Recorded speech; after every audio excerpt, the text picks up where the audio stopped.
আল্লাহ রাব্বুল আলামিন বলেন, ومن آياته أن خلق لكم من أنفسكم أزواجا, আর তার নিদর্শনাবলীর মধ্যে রয়েছে তিনি তোমাদের জন্য তোমাদের মধ্য হতে সৃষ্টি করেছেন তোমাদের স্ত্রীদের, যাতে তোমরা তাদের নিকট প্রশান্তি পাও, এবং তোমাদের মধ্যে পারস্পরিক ভালোবাসা ও দয়া সৃষ্টি করেছেন। নিশ্চয় চিন্তাশীল সম্প্রদায়ের জন্য এতে বহু নিদর্শন লুকিয়ে আছে।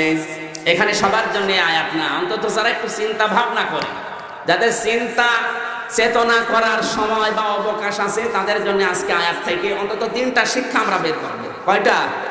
আল্লাহ যেন আমাদেরকে এই আধা ঘন্টা সময়ের ভেতরে কিছু নেওয়ার তৌফিক দেন। সকলে বলেন আমিন। আল্লাহর বহু নিদর্শনে পৃথিবীতে আছে। এই যে ভাষার সৃষ্টি করা, এটা কার নিদর্শন? 4500 ভাষা এখন দুনিয়ায় চলছে, 228টা রাষ্ট্র শুধু পৃথিবীতে। এখানে 750 কোটি মানুষের বাস, ভাষা আছে 4500, তার ভেতরে বাংলা একটা ভাষা। এরকম ভাষা আছে 4500। আমার আল্লাহর জ্ঞান, যোগ্যতা, তার বিচক্ষণতা কত বেশি! আমি মাত্র 3টা ভাষায় কথা বললে বুঝি, ইংরেজি ভাষা, আরবিতে বললে বুঝি, আর বাংলা। আর আল্লাহর 4500 ভাষায় প্রতিদিন তাকে ডাক দিচ্ছে পৃথিবীর মানুষেরা, তার বোঝা লাগে না? এই কথা বলেন না কেন? এই জন্য তামাম পৃথিবীর যত ডক্টর, সবচাইতে বড় ডক্টর আমার আল্লাহ। ডক্টররা সর্বোচ্চ 8টা থেকে 9টা ভাষায় ডক্টরেট করতে পারে, তারপর তার জীবন শেষ। কারণ এক একটা ভাষার উপরে কমপক্ষে 5 বছর, 9টায় করলে 45 বছর, এদিকে 21 বছর বয়স থেকে পড়াশোনা করা লাগে, তো আর কয়দিন বাঁচবে? আমার আল্লাহ 9টা ভাষা জানে, শুধু 4500 ভাষা তিনি বিষয়ে।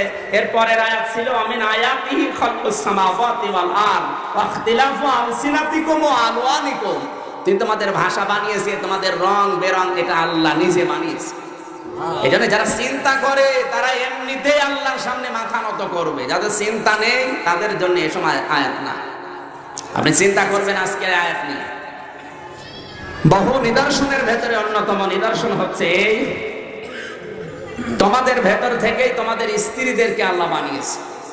তাহলে আপনার স্ত্রীকে আপনার ভেতর থেকে আল্লাহ বানিয়েছে, এই তথ্য আমরা কোরআন দিয়ে পেলাম। কারণ আমাদের আদি পিতা হযরতে আদম নবী আলাইহিস সালামের বাম পাজরের হাড় থেকেই তার স্ত্রী হাওয়াকে আল্লাহ বানিয়েছেন।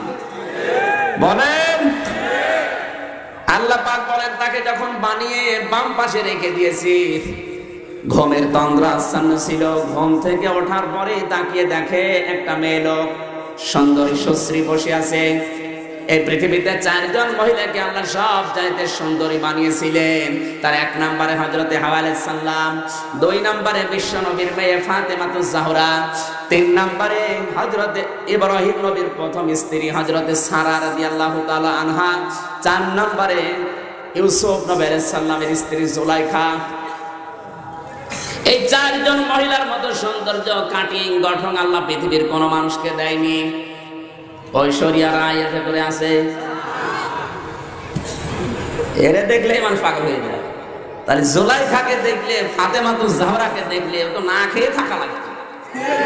কত সুন্দর করে আল্লাহ বানিয়েছিলেন আপনি ভাবতেও পারবেন না। ঐশ্বরিয়া যদি এত সুন্দর হয়, তাহলে এর চাইতে কোটি কোটি গুণের সৌন্দর্য আল্লাহ দিয়েছিলেন তাদের এই চেহারার ভেতরে। তার ভেতরে 1 নম্বরে কে? বলেন বলেন। হযরতে হাওয়াকে আল্লাহ বানিয়ে বাম পাজরে রেখে দিলেন।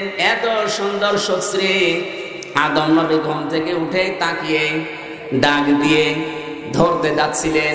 আল্লাহ পাক বলেন দাঁড়া, তাকানো যাবে না, ধরা যাবে না। হযরতে আদম বলছে আল্লাহ তাকানো যাবে, ধরা যাবে কি করলে সেই বুদ্ধি বলেন। আল্লাহ বলছেন ধরা যাবে, তাকানো যাবে, বিয়ে করা লাগবে। কি করা লাগবে? এখান থেকে যেটা প্রতীয়মান হয়, বিয়ের আগে প্রেম নিবেদন করা হারাম। এটা নবী তাকাচ্ছে, ধরতে যাচ্ছে, আল্লাহ নিষেধ করছে। আর আপনি পার্ক গুলো সব এই করোনার ভেতরে খুলে দিয়েছে, 180 মাইল বেগে চলছে। এরা তো সব বিবাহিত। বলেন,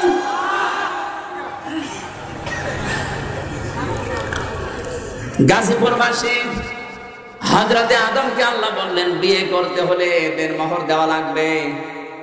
আদম নবী বললেন আল্লাহ আমার কাছে কিচ্ছু নেই। কিছু নেই তো বিয়ে করার শখ হয় কেন? বিয়ে করার শখ হয় তুমি যেটা দেখিয়েছো এইটা দেখে। নারীর সৌন্দর্যের প্রতি পুরুষদেরকে আল্লাহ দুর্বল করে দিয়েছেন, এই জন্য একটা মহিলাকে দেখা শুধু জায়েজ আছে বিবাহের নিয়তে, তাছাড়া কোনো নিয়তে দেখা যায় না। অনেকে বলে হুজুর আমি ভালো নজরে তাকাই। ওরে শয়তান, এটা টাটকানির ভেতর শয়তান। কিসের নজর তোর? ভালো নজরে তাকায়। একটা মেয়ে লোককে দেখা শুধুমাত্র জায়েজ আছে কিসের নিয়তে? বিবাহ ছাড়া অন্য কোন উদ্দেশ্য তাকালে চোখের চেনা হয় কিসের? আরো জোরে বলেন কিসের? হযরত আদমকে আল্লাহ রাব্বুল আলামিন বুদ্ধি শিখিয়ে দিলেন, ওয়া আতুহুন্না উজুরাহুন্না ফারিদা। দেন মোহরের টাকা দেওয়া লাগবে, এটা ফরজ। এটা তাও আনন্দ চিত্রে দেওয়া লাগবে। হযরত আদম বলে দেওয়ার মতো আমার কাছে অন্তত এখন আর কিছু নেই। ওই সময় মহান আল্লাহ জানিয়েছেন, আদম আমার নবী মুহাম্মদুর রাসূলুল্লাহর উপরে 10 বার দরুদ পাঠ করো, ওইটাই আমি দেন মোহর হিসাবে কবুল করে নেব। বিশ্ব নবীর উপরে 10 বার দরুদ আর সালাম পাঠ করার পরে তাদের বিবাহ হয়ে গেল। আল্লাহ এবার আদমকে ডাক দিলেন, ওয়াকুলনা ইয়া আদম উসকুন আনতা ওয়া যাওজুকাল জান্নাতা ওয়া কুলা মিনহা রাগাদান হাইথু শি'তুমা ওয়া লা তাকরাবা হাদিহিশ শাজারাতা ফাতাকুনা মিনাজ যালিমিন। সূরা বাকারার ভিতরে আছে। আল্লাহ পাক আদমকে ডাক দিয়ে বললেন, বিবাহ হয়ে গেছে, বউ নিয়ে এবার জান্নাতের ভেতরে চলে যাও। জান্নাত কার বাড়ি? আদম নবীর। কার বাড়ি? আদম আলাইহিস সালাম আমাদের কি হন? বাবা। বলেন কি হন? বিয়ে করার পরে বউ নিয়ে এই জন্য বাবার বাড়ি যাওয়া লাগবে, নির্দেশ আল্লাহর। অথচ এখানে কত মানুষ বসে আছে বিয়ে করে ঘর জামাই থাকে। এই যে হুজুর, এটা এমনি বলছি হুজুর না, কত মানুষ এরকম ঘর জামাই নেই। সেদিন ওই কিসে কোন জায়গায় যেন যশোরে গিয়েছিলাম, এক পাড়ায় শুনলাম এই পাড়ার নাম হচ্ছে ঘর জামাই পাড়া। তার মানে পাড়ায় যা আছে সব জামাই, বিয়ে করলেই থেকে যায়। ওর নিয়ে যাবে বউ না, ও নিজে সব থাকে। গাজীপুর বেশি। সত্যি করে বলেন তো, ঘর জামাই কারা আছেন? হাত করেন তো দেখি। আলহামদুলিল্লাহ, একজন শুধু। গাজীপুরে শুনলাম ঘর জামাই বেশি, দেয় একজন কেন? নাকি এলাকায় বিবাহ সাথে বন্ধ হয়ে গেছে? একটু খেয়াল করেন তো শব্দের দিকে। আল্লাহ পাক বলেন, ইয়া আদম উসকুন আনতা ওয়া যাওজুকাল জান্নাতা। তুমি এবং তোমার স্ত্রী চলে যাও তোমার বাড়িতে, তোমার জান্নাতে। ওয়াকুলা, এদিকে খেয়াল করেন। ওয়াকুলা 1 বছর না 2 বছর? 2 বছর। ওয়াকুলা আনতা ওয়াকুলা আল্লাহ দেয়। আজ নারী স্বাধীনতার নামে যারা চিল্লাচ্ছে, নারী পক্ষ, নারী স্বাধীনতা আন্দোলন, নারী বিপ্লব পরিষদ গঠন করে যারা নারীর অধিকার দিতে চান, আপনার চাইতে 1500 বছর আগে মহান আল্লাহ কোরআনে কারিমে এই অধিকার দিয়ে দিয়েছেন। নারীদেরকে অধিকার দিয়েছেন কে? আপনি আর কতটুকু অধিকার দিতে পারবেন? মহান আল্লাহ পাক যে অধিকার দিয়েছে, বাংলাদেশের মেয়েরা জানে না। তাই এরা যদি জানতো তাহলে এই অধিকার আদায়ের জন্য রাজপথে মিছিল শুরু করতো। নারী আর পুরুষের সমান অধিকার চাই, সব জায়গায় সমান করা ঠিক না, আপনি পারবেনও না। মেয়েরা যদি বলে দেখো সমান অধিকার দিতে হলে আমি 2টা সন্তান তোমারে দিয়েছি, আগামী বছর একটা মেয়ে লাগবে, তোমার দেওয়া লাগবে, আপনি পারবেন? শুধু এটা দেওয়াই না, আমি প্রতি বছরে বছরে তোমার সন্তান আমি দেব, কিন্তু দুধ পান করাতে আমি পারবো না। তোমার এবছরের থেকে 2 বছর দুধ পান করানো লাগবে, পারবেন? সে মেশিন পত্র তো নেই, আপনি পারবেন কি করে? সমান অধিকারের জন্য চিল্লায়, ও বাস্তবতা বোঝে? এগুলো সমান অধিকারের নাম নিয়ে চিল্লা পাল্লা করা না, এগুলোর কাম সব লুচ্চামি আর ভণ্ডাম। এরা নারীকে সামনে দিয়ে এরা ভোগ করতে চায়। পল্টনের ময়দানে চিল্লাচ্ছে, এত চিল্লিয়েছে দম লেগে গেছে। নারীর পক্ষ আমরা চাই, নারীর সমান অধিকার চাই। বাড়িতে এসে স্ত্রীকে বলছে আর চিন্তা নেই, তোমাদের অধিকারকে সমান করে দিলাম। স্ত্রী একটু বিচক্ষণ ছিল, ডাক দিয়ে বলছে কি করলে? বলে আজকে থেকে আমরাও যেমন তোমরাও সেরকম, আমরাও কাজকর্ম করি মাঠে ময়দানে, তোমরাও করবা। আমরা ব্যবসা বাণিজ্য করি, তোমরাও করবা। আমরাও খোলামেলা থাকি, তোমরাও থাকবা। স্ত্রী বিচক্ষণ ছিল, এই জন্য ডাক দিয়ে বলছে স্বামী দাঁড়ান, আজকে খাবারের ভেতরে একটু লবণ বেশি দিয়েছে, যেই জিনিস খেলে পেটে কামড় ধরে ওই রকম জিনিস দিয়েছে। খাবারের পরে ওর পেটে কামড় আরম্ভ করেছে। ডাক্তারের কাছে গিয়েছে, ডাক্তার বলছে আমি তো একবারে ঔষধ দিতে পারবো না, আপনার পরীক্ষা করা লাগবে। আপনি আগামীকাল প্রসাব প্রথমে ধরবেন, ওইটা নিয়ে আসবেন, আগে দেখবো যে আপনার অন্য কোনো রোগ আছে কিনা। সকালবেলা প্রসাব রেখে দিয়েছে। ওর স্ত্রী ঘর ঝাড়ু দিতে গিয়ে ছাতা গেছে পড়ে।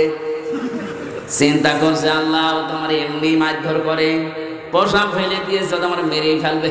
ভয়ের চোটে নিচে প্রসাব করে রেখে দিয়েছে। ও তো টের পায়নি, ও মনে করছে এটা আমার নিজেরই, নিয়ে গেছে ডাক্তারের কাছে। ডাক্তার পরীক্ষা করার পরে একবার ওর মুখের দিকে তাকায়, একবার রিপোর্টের দিকে তাকায়। নেতার তো চিন্তা আল্লাহ এই রোগ মনে হয় খুব কঠিন। বলছে ডাক্তার সাহেব আমি কি বাঁচবো? ডাক্তার বলছে তুমি বাঁচবা কিনা জানি না, কিন্তু যিনি ঢুকলো কি করে, কারণ এটা তো তোমার আশা কথা না। কি হয়েছে কি হয়েছে বলবো কি? যে রিপোর্ট কম্পিউটার দিয়ে বের করা রিপোর্ট, আমি দেখে বুঝতে পারলাম যে তোমার 9 মাস। 9 মাস মানে আর মাত্র 1 মাস 10 দিন বাকি আছে। এই জিনিস কিভাবে আসবে? আজ পর্যন্ত আমি আর এই ডাক্তারি জীবনে দেখি না। আমি কিন্তু ভুল রিপোর্ট না, একদম কম্পিউটারের রিপোর্ট দেখে বললাম। নেতা ঘামতেছে, এক দৌড়ে বাড়িতে গিয়ে বলছে ফকির মা কি আমার 9 মাস? 9 মাস মানে দেখো রিপোর্ট কম্পিউটার দিয়ে বের করা রিপোর্ট। ডাক্তার বলে যার বেশি দিন বাকি নেই, মাত্র 1 মাস 10 দিন আছে। তোমার তো পরপর 2টা ছেলে হয়েছে, আমার হবে আমি তো জানি না। কেমন কষ্ট একটু বলো দেখি, আমি কি বাঁচবো? স্ত্রী বলছে নেতা চিল্লাচ্ছিলে সমান অধিকারের নাম নিয়ে, তুমি আমাদের সমান অধিকার দিতে চাও? তোমার সাথে 9 মাসের নাম শোনার পরে হাঁপানি উঠে গেছে। আসলে 9 মাস তোমার না, 9 মাস আমার। ও প্রসাব আমি দেখেছিলাম। এক্ষুনি তওবা করো। সমান অধিকার যদি নিতে চাও সত্যি সত্যি বলো, আমি কিন্তু 2টা সন্তান তোমার উপহার দিয়েছি, এবার যদি সন্তান নিতে চাও তোমার দেওয়া লাগবে। আন্দাজে চিল্লাও। আল্লাহ পাক বলেন আদম আনতা না দিয়ে একবারে কোলা দিয়েছি কেন জানো? যেই পরিমাণের খাবার, যেই মানের খাবার, যেই মানের পোশাক তুমি পরবা, ওই মানের পোশাক ওই মানের খাবার বউকেও খাওয়ানো লাগবে। এটা নফল না ফরজ? ফরজ। কোরআনের আসল নির্দেশ এটা। কোলা একবারে দিবসন দিয়েছে। সারা দুনিয়ার নারী পক্ষ নারীর সাথে আন্দোলন মিলে এরকম অধিকার নারীকে দিতে পারবে না। বিশ্বনবী আয়াতের ব্যাখ্যা করতে গিয়ে জানিয়েছেন, অকোলা শব্দটা দিয়ে আল্লাহ জানিয়ে দিলেন স্ত্রীর প্রতি পক্ষপাতিত্ব করা যাবে না। তোমার মানের খাবারটার দিকে একটু খেয়াল করবা, যে মানের খাবার যে মানের পোশাক পরো ওইটা কিন্তু স্ত্রীর দিকে ঢেলে দেওয়া লাগবে ওই পরিমাণ। মানুষ আমরা অনেকে দেখি রাস্তাঘাটে বাজারে হোটেলে মরণের খাওয়া খায়, আর বাড়ি যাওয়ার সময় বাদাম নিয়ে যায়। যেই মানের আপনি পোশাক আশাক বানান পরেন, আপনার এক একটা কাপড়ের গজ হচ্ছে 2000 টাকা, আর ওরে 3 পিস কিনে দিয়েছে 250 টাকা। হবে বলেন? আমার কিন্তু অসুবিধা নেই, কারণ এই টুপি এই যে হুজুরের দেওয়া হাদিয়া, এই রুমালটা দিয়েছে সেদিনে কক্সবাজার থেকে একজন, এরপরে জামাটাও একজন দিয়েছে কুষ্টিয়ার, পায়জামাও একজনের। আমার শুধু চামড়ার শরীর ছাড়া কিচ্ছু নেই, সব হাদিয়া। এই জন্য আমি যদি আমার বউকে কিছু নাও দেই আমি ধরা খাবো না। ধরা খাবে হুজুর যে মানের পোশাক পরে ম্যাডামকে যদি ওইটা না দেয় ধরা খেয়ে বসে আছে। এজন্য কোলা খুব গুরুত্বপূর্ণ শব্দ। হে আদম বউ নিয়ে বাড়ি যাও, বাড়ি যাবার পরে তুমি যেই মানের খাবার যেই মানের পোশাক পরবা খাবা ওই পরিমাণে ওকে দেবা। শুধু তা না, অকুলা মিনহা রগদান হাইথু শি'তুমা, ওকে মাঝে মাঝেই বেড়াতে নিয়ে যাবা আনন্দের জন্য বিভিন্ন জায়গায়। সুবহানাল্লাহ বলতে পারেন না? নারীকে আনন্দ দেওয়া লাগবে বিভিন্ন জায়গায় আপনি নিয়ে যাবেন, আত্মীয় স্বজনের বাড়িতে। যেখানে গেলে আপনি কি করতে পারবেন, ওয়ালা তাকরাবা হাদিহিস শাজারাতা ফাতাকুনা মিনাজ জালিমিন, ওই গাছের কাছে যাবা না, এই গাছের কাছে গেলে তোমরা জালেম হয়ে যাবে। এই গাছ মানে শুধু গন্ধম গাছ না, এই গাছ মানে আল্লাহর নিষিদ্ধ বর্ডার। সুতরাং এমন আত্মীয়র বাড়িতে যাওয়া যাবে না, এমন বিবাহ অনুষ্ঠানে বউ নিয়ে যাওয়া যাবে না যেখানে গেলে আপনারও পর্দা থাকে না, বউরও পর্দা থাকে না। এরকম অনুষ্ঠান দেশে আছে না নেই? তাহলে আপনি জালেম হয়ে যাবেন এবং জালেম হয়ে মরবেন। এখন যদি বলেন স্ত্রী আমার কথা শুনতে চায় না, যেতে চায়, একবার দুইবার তিনবার ওয়ার্নিং দেবেন। 4টা সংশোধনী আছে। প্রথমে তাকে ওয়াজ করবেন ফারিজুহুন্না, 2 নম্বরে ওয়াহজুরুহুন্না ফিল মাদাজি'i, তার বিছানা আলাদা করে তাকে সংশোধন করবেন। 3 নম্বরে ওয়াদরিবুহুন্না, মৃদু আঘাত করবেন, শাসাবেন, চোখ মুখ গরম করবেন। এরপরেও যদি দেখেন না, তাহলে তার আত্মীয় স্বজন আর আপনার গার্জিয়ানকে ডাক দিয়ে বলবেন এটা আমার রাখা সম্ভব না, আপনারা কি করবেন করেন। এই 4টা পদক্ষেপ নেওয়ার পরেও যদি দেখেন না আর সম্ভব না, আমার কথা শোনে না, তখন তাকে প্রথম মাসে 1 তালাক দেবেন। আবার 30 দিন দেখবেন, যদি 30 দিনে দেখেন না ফেরে না, এখন 30 দিন পার হওয়ার পরে আর 1 তালাক। এদিকে 30 দিন, ওদিকে 30, কতদিন? এর পরের মাসে 3 মাস, তার মানে 90 দিন পরে আর একটা দিয়ে বিদায় করে দেবেন। কিন্তু হেলা করা জায়েজ নেই।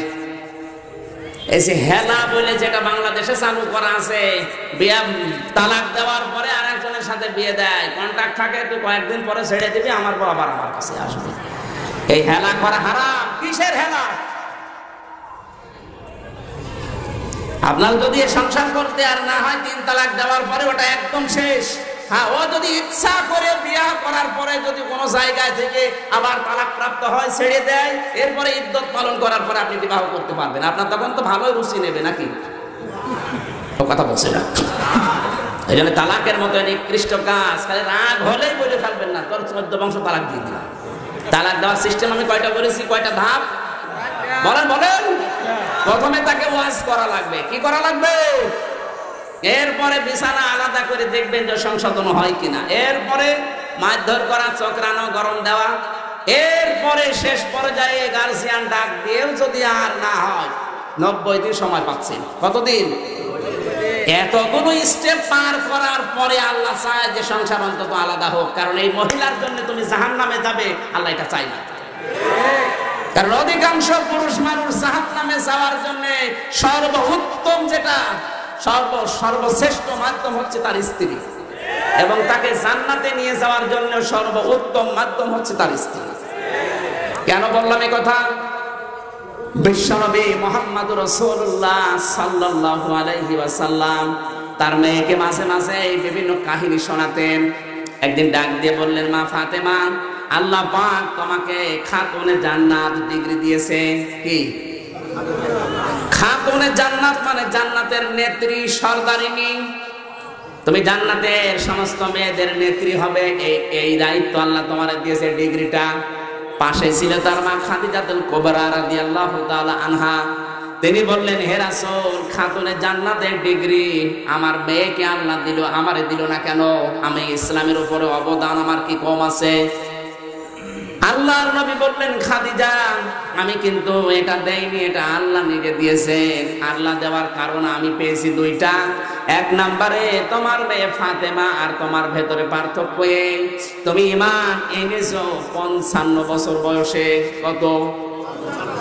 আর তোমার মেয়েটা জন্ম থেকে মুসলমান, জন্ম থেকে ঈমানদার। তুমি 55 বছর বয়স হওয়ার আগে কোনদিন আল্লাহর ইবাদত করনি, আল্লাহকে ডাকনি। কথা বলেন না কেন? আর এই মেয়েটা জন্মের পর থেকেই ইমানদার, আল্লাহকে ডাকাডাকি করে, আল্লাহর ইবাদত করে। খাতুনে জান্নাত, জান্নাতের নেত্রী, এটা ওরে দেবে না তোমারে দেবে। এখান থেকে প্রতীয়মান হয় মেয়েরা যদি জান্নাতে যেতে চায় তার ইবাদত করা লাগবে। ইবাদতের ভেতরে সর্বোত্তম ইবাদত হচ্ছে সময় মতো শরীর পবিত্র থাকা অবস্থায় 5 বার নামাজ আদায় করতে হবে। এটা নারী এবং পুরুষের জন্য সমান। আজ যেহেতু অনেকেই বলছে নারী পুরুষের নামাজের পার্থক্য আছে, না, হয়তো বসা, হাত বাঁধা, এগুলোর নিয়ম নীতি কিছু পার্থক্য আছে, তাছাড়া সূরা কিরাত এগুলোর কোনো পার্থক্য আছে? পুরুষ মানুষ নামাজ পড়বে সূরা নাবা দিয়ে, আর মহিলা পড়বে সূরা ইখলাস দিয়ে। এখানে আল্লাহ কোনো পার্থক্য রাখেননি। তাদের শারীরিক গঠনের কারণে হয়তো হাত বাঁধা দিয়ে, বসা দিয়ে, এগুলোই কিছু পার্থক্য থাকতে পারে, কিন্তু সাল্লু কামা রাআইতুমুনি উসাল্লি, এই হাদিস শুধু পুরুষের জন্য না, নারী পুরুষ সবার জন্য। জোরে বলেন সুবহানাল্লাহ। মা বোন যারা এসেছেন, আপনার ইবাদত আপনি বাড়িয়ে দেবেন। ইবাদত মানে যে শুধু নামাজ তা না, আপনার ভালো ব্যবহার এইটাও ইবাদত। এই কথা বলেন না কেন? এমনকি মানুষের সাথে হাসি মুখে কথা বলা এইটাও ইবাদত। কিন্তু মেয়েরা কথা বলবে কাদের সাথে, তার লিমিট আছে না নেই? সবাই বলেন, একটা মেয়ে লোক হাসি মুখে কথা বলবে কার সাথে? না না, শুধু স্বামী। 14 জন পুরুষের নাম আমি কোরআনে কারিমে পেয়েছি, 14 জন পুরুষের নাম পেয়েছি, একটু লিখে নেন যারা এসেছেন। একজন মহিলা 14 জন পুরুষের সাথে কথা বলতে পারবে, দেখা করতে পারবে, কিন্তু মুখমণ্ডল, হাতের কবজি আর পায়ের পাতা বাদ দিয়ে পুরা শরীর ঢেকে রাখা লাগবে। আর যারা ফাটা পায়জামা পরে, ফাটা পায়জামা ছিলেন না, নিচের দিকে আবার 1 হাত চিরা, 1 হাতের বেশি চিরে রাখে, এর ভেতরে কোন ফজিলত আছে আপনি বলেন তো? এর ফজিলতে আমার যতটুকু ধারণা, পর পুরুষকে আকৃষ্ট করা, এটা ছাড়া কিছু নেই। কথা বলেন ঠিক কিনা? মেয়েরা যারা এসেছেন, সম্মানিতা মা বোনেরা, যে বোরকাগুলো এখন বানাচ্ছেন টাইট ফিট, এমব্রয়ডারি করা, ফুল ফুলওয়ালা, এই বোরকা আপনার জন্য পর্দা না, এটা ফ্যাশন, এটা আপনার জন্য জায়েজ না। এখন আবার একটা বোরকা বেরিয়েছে, এই বোরকায় পর্দা না, এই বোরকার জন্য আবার আর একটা বোরকা লাগে। কথা বুঝতেছে? শরীরের অঙ্গ প্রত্যঙ্গ গুলো সব উদ্ভাসিত হয়ে থাকে, ওইটা ঢাকার জন্য আবার আর একটা বোরকা লাগে। এটা বোরকা না ফ্যাশন? ইসলামের কোন নিয়ম নীতি বিধানকে আপনি ফ্যাশন হিসাবে যদি পালন করেন, আপনি কুফরি করলেন। এই জন্য মেয়েদের পর্দা হচ্ছে আবু হানিফা রাহমাতুল্লাহ আলাইহির মত অনুযায়ী, হানাফি মাযহাব অনুযায়ী, একটা মেয়ে লোকের সতর হচ্ছে মুখমণ্ডল, পায়ের পাতা আর হাতের কবজি বাদ দিয়ে পুরা শরীর ঢেকে রাখা লাগবে। হ্যাঁ, এই 3টা বাদ দিয়ে পুরা শরীর ঢেকে আপনি কয়জনের সাথে কথা বলতে পারবেন? জোরে বলেন, কয়জন? 1 নম্বরে নিজের বাবা, 2 নম্বরে দুধ বাবা, 3 নম্বরে মামা। এটা কিন্তু আবার আপন মামা হওয়া লাগবে। রিকশা চালককে ডাক দিয়ে বলছে মামা, কিছুক্ষণ পরে দেখা যাচ্ছে অ্যাক্সিডেন্ট হয়েছে। আমি বিশ্ববিদ্যালয়ে থাকাকালীন দেখেছি মেয়েরা রাস্তায় দাঁড়িয়ে বাসওয়ালাকে ডাক দিয়ে বলছে মামা, বাস দাঁড়িয়ে গেছে। উনি ওঠার পরে মামার পাশে বসা, মামা ওর দিকে তাকিয়ে অ্যাক্সিডেন্ট হয়েছে। কি মামা না মামি? এই মামা না, এই রিকশা চালক, ভ্যান চালক, বাস চালক না, মামা হওয়া লাগবে নিজের আপন মামা। কথা বুঝতেছেন? এরপরে চাচা, এটা আপন চাচা। এরপরে শ্বশুর, এটা আপন শ্বশুর। অনেকে ধর্ম শ্বশুর বানায়, কিছুদিন পরে দেখা যায় ধর্ম শ্বশুরের সাথে আল্লাহর রাস্তায় গেছে। যারা বলেন নাউজুবিল্লাহ, এই শ্বশুর হবে। এরপরে আপন ভাই, দুধ ভাই, দাদা ভাই, নানা ভাই আর নাতি। এরপরে নিজের ছেলে, ভাইয়ের ছেলে, বোনের ছেলে, নিজের মেয়ের জামাই। মেয়ের জামাই মানে এদিকে কি বলে? মেয়ের যে স্বামী আছে, ওই স্বামী আপনার কি হয়? কথা বলেন না কেন? ঢাকায় একটু উল্টা পাল্টা আছে মনে হয়। আমাদের এলাকায় মেয়ের জামাইকে না, মেয়ের স্বামীকে শাশুড়ি জামাই বলে ডাকে, আর এলাকায় মেয়ের স্বামীকেও মেয়ের জামাই বানিয়ে দেয়। না, মেয়ের যার সাথে বিয়ে দিলেন এই পুরুষের সাথে শাশুড়ি দেখা করতে পারবে, কিন্তু খোলা রাখবে মুখমণ্ডল, হাতের কবজি আর পায়ের পাতা, চুল ঢাকা রাখা লাগবে। কারণ চুল হচ্ছে মেয়েদের সতরের অন্তর্ভুক্ত। মেয়েরা যারা এসেছেন এই 14 জনের বাইরে যদি আপনি মোবাইলেও কথা বলেন, কতটুকু আওয়াজে বলবেন সেইটাও আল্লাহর কোরআন নির্ধারিত করে দিয়েছে। সূরা আহজাব 22 নম্বর পারা, 1ম নম্বর পৃষ্ঠা, 3 নম্বর লাইনের 32 নম্বর আয়াত। এটা তাফসীরে মাসারিতে আছে। আল্লাহ পাক বলেন, ইয়া নিসান নাবিয়্যি লাসতুন্না কাহাদিম মিনান নিসাই ইত্তাকাইতুন্না ফালা তাখদা'না বিল কওলি ফায়াতমা'আল্লাযী ফী কলবিহি মারাদু ওয়া কুলনা কাওলাম মা'রুফা। সূরা বলেন আল্লাহু আকবার। আল্লাহ তাআলা বলেন, হে নবীর স্ত্রীরা, নবীর স্ত্রীরা উম্মতের জন্য কি হয়? এক জোরে বলেন না কেন? মায়ের সাথে কোন যত খারাপ মানুষ হোক খারাপ ধারণা করে, বলেন বলেন, এর বড় আল্লাহ তাদেরকে ডাক দিয়েছে কোন সৈয়দ বংশের মেয়ে না, কোন শেখ বংশের মেয়ে না, সরদার বংশের মেয়ে না। আল্লাহ সরাসরি ডাক দিয়েছেন নবীর স্ত্রীদেরকে, যারা আমাদের মা। আমরা খারাপ ধারণা যাদের করতেই পারি না তাদেরকে আমাদের সামনে এনে বললেন, হে নবীর স্ত্রীরা, কথা যদি বলতে চাও কারো সাথে পর্দা আড়ালে হিসাবের বাইরে থেকে কথা বলবা, কিন্তু কথা মিথ্যা বলবা না, সঠিক কথা বলবা। তুমি যদি মোবাইলে, ফোনে, ফ্যাক্সে হিসাবের বাইরে থেকে কারো সাথে কথা বলতে চাও, কথা বলবা সঠিক কথা, মিথ্যা বলবা না। কিন্তু কথার ভাষা হবে রুক্ষ সূক্ষ্ম। তোমার কথার ভেতরে কর্কশ ভাষী এরকম ব্যবহার থাকা লাগে। ওই লোক চিন্তা করবে, আল্লাহ এ কি মহিলা না আজরাইল। আর যদি আপনি শাবনুরের চিকন গলা দিয়ে বলেন, ওয়ালাইকুম আসসালাম, কি বলছেন বলেন, কি করতে পারি আপনার জন্য? ও তখন বলবে, কি করতে পারি মানে? কিছু জানো না। এবার লাইন লাগাবে, এক কথা বলে না কেন? এমনকি অনেক আলেম পর্যন্ত নারীর এই ছলনায় পড়ে ফাঁদে পা দিয়ে নিজের জীবন, যৌবন, মান সম্মান সব নষ্ট করে দিচ্ছে। আমাদের পেছনে যেহেতু শয়তান আরো বেশি, আমাদের সংশোধন থাকা লাগবে, সতর্ক থাকা লাগবে আরো বেশি। কারণ শয়তান কোনদিন খারাপ মানুষকে ধরে না, কারণ ও জানে যে বেটা মদ খায়, বাবা খায়, ও আমার ভাইরা ভাই। তার বলে না কেন? ও সব সময় চিন্তা করে যদি আমির হামজাকে লাইন থেকে একটু বেলাইনে নিয়ে যাওয়া যায়, ও 1000 মানুষ আমার লাগবে না, এই এক আমির হামজা 1000 মানুষের সমান। এখানে আপনার পেছনে যারা বাবা খাচ্ছে, ডাইল খাচ্ছে, ওদের পেছনে যদি শয়তান একটা থাকে, আমার পেছনে 80টা আছে। সূরা আরাফের 16 নম্বর আয়াত তার প্রমাণ। ফাবিমা রাহমাতিন না, রাতটা কি জানো? 8 পারা 16 নম্বর পৃষ্ঠা। এই সূরা আরাফের 16 নম্বর আয়াত কি হাফেজ কর? সব গুলিয়ে খেয়ে ফেলেছে। এইরকম হাফেজ হলে তো সমস্যা।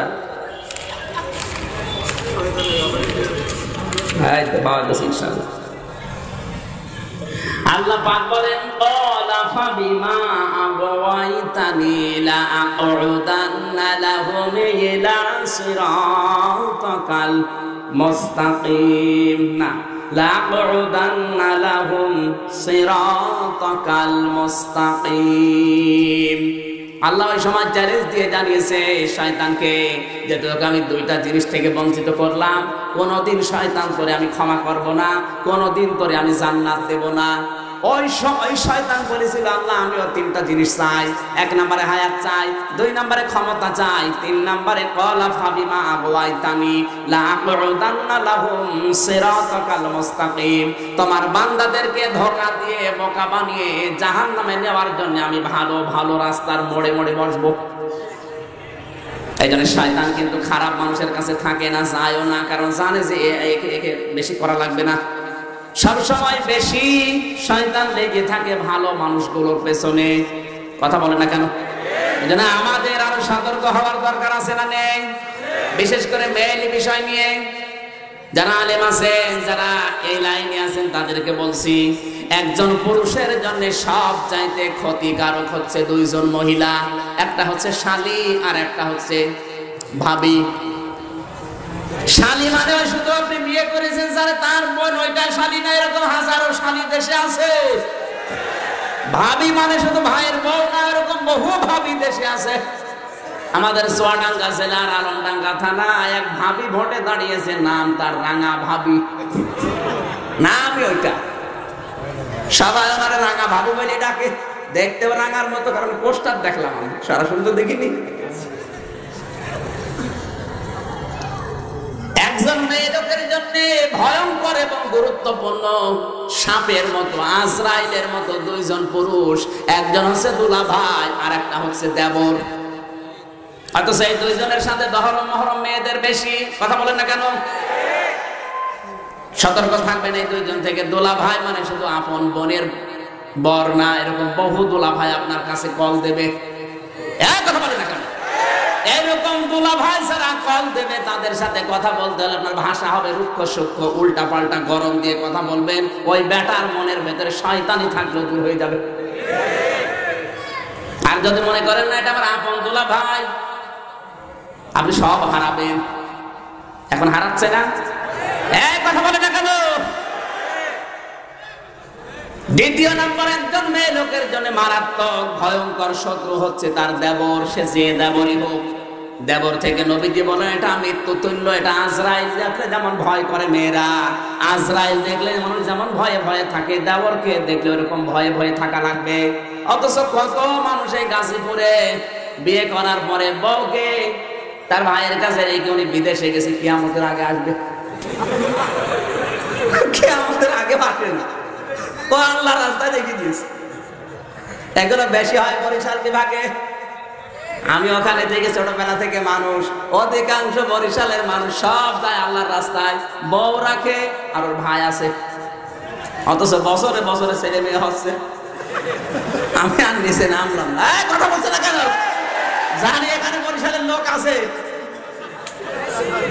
না, আপনি একবারে নিজের দিকে টেনে নিয়েন না, এরকম বহু মানুষ আমি পেয়েছি।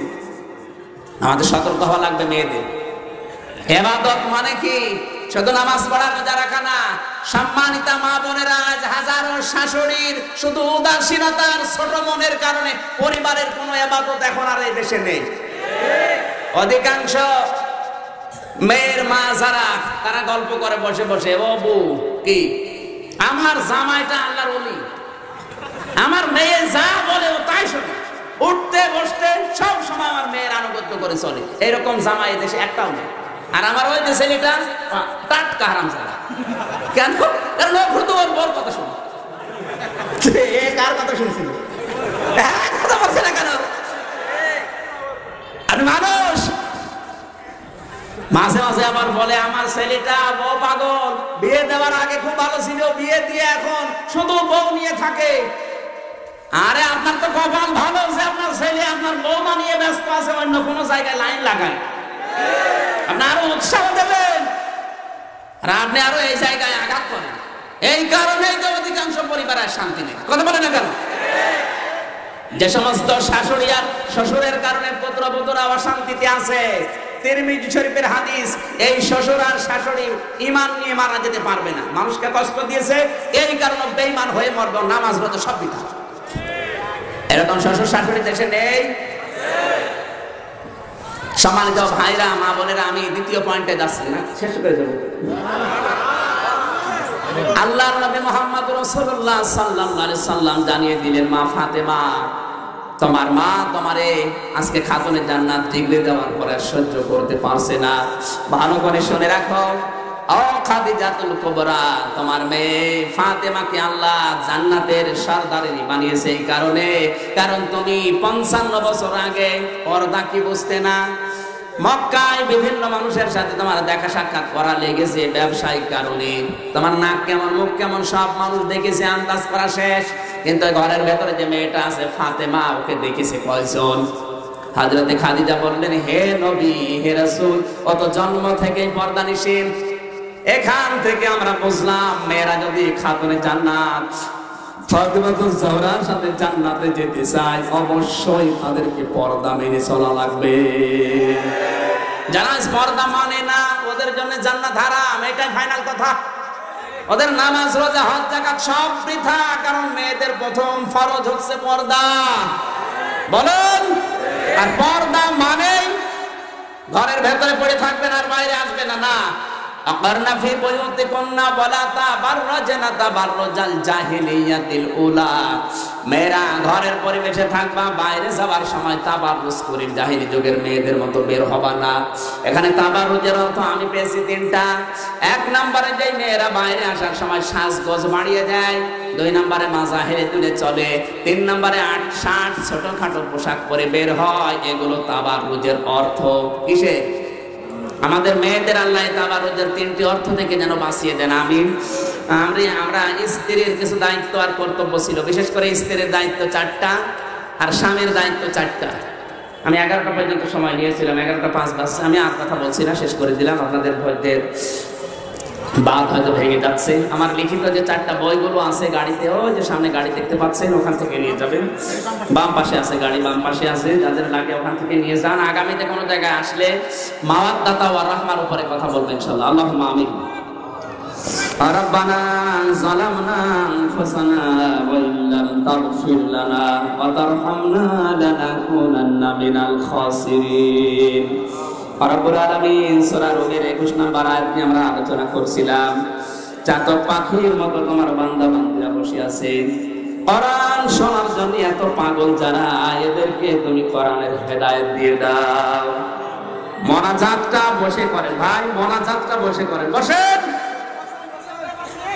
মোনাজাতটা বসে করেন। আপনি আল্লাহর কাছে কিছু চাবেন, কারণ দোয়া মুখ্য ইবাদত, ইবাদতের মগজ হচ্ছে দোয়া। বসেন, কায়মন বাক্যে আল্লাহর কাছে দোয়া করেন। রব্বানা যালামনা আনফুসানা ওয়া ইল্লাম তাগফির লানা ওয়া তারহামনা লানাকুনান্না মিনাল খাসিরিন। রব্বুল আলামিন বিশাল ঐতিহাসিক তাফসীরুল কোরআন মাহফিল গাজীপুর জেলার কালিয়াকৈর থানার মোরাদপুর এই গ্রামে বসে হাজার হাজার মানুষ আমরা তোমার শাহী দরবারে হাত তুলেছি। মেহেরবানি করে আমাদের জীবনের অপরাধগুলো তুমি নেকি বানিয়ে দাও। সওয়াব যদি আজকের আলোচনায় তুমি দিয়ে থাকো, কোটি কোটি গুণে বাড়িয়ে দাও। কিয়ামতের দিনে সুপারিশ করে জান্নাতে নিয়ে যাবে, নবীর রওজায় পৌঁছিয়ে দাও। যত মানুষ কবরে আছে আল্লাহ মেহেরবানি করে তাদের ক্ষমা করো। মা বাপ যারা হারিয়েছে আমাদের মা বাপকে মাফ করে দাও। মাহফিলের সভাপতিকে কবুল করে নাও। মাহফিলের প্রধান অতিথি আমাদের মাননীয় এমপি মন্ত্রী, তার স্ত্রীকে হারিয়েছে আল্লাহ স্ত্রীকে মাফ করে দাও। আল্লাহ তাআলা তার সন্তান যদি থাকে সেগুলো সহি সালামতে রাখো, তার শরীরটাকে সুস্থ রাখো। দেশ এবং দেশের যে দায়িত্ব তার কাঁধের উপরে দিয়েছো, সততার সাথে পালন করার তৌফিক দাও। আল্লাহ তাআলা মোরাদ কবির ভাই সহ, সেলিম আজাদ ভাই সহ, আনোয়ার ভাই, সোহেল ভাই সহ, জহির ভাই সহ যত মানুষ এই মাহফিলের জন্য শ্রম দিয়েছে, যে যতটুকু কোরআনের জন্য কাজ করলো, তুমি তার দিকে অতটুকু এগিয়ে যাও। আল্লাহ তাআলা কোরআনের মহব্বতে যে মানুষগুলো ছুটে আসে, মাওলানা আবুল কাশেম, আবু হানিফ ভাই, মাওলানা হোসেন আহমেদ সহ যত আলেম এখানে দূর দূরান্ত থেকে এসেছে, আলেমদেরকে আলেম হিসাবে কবুল করো।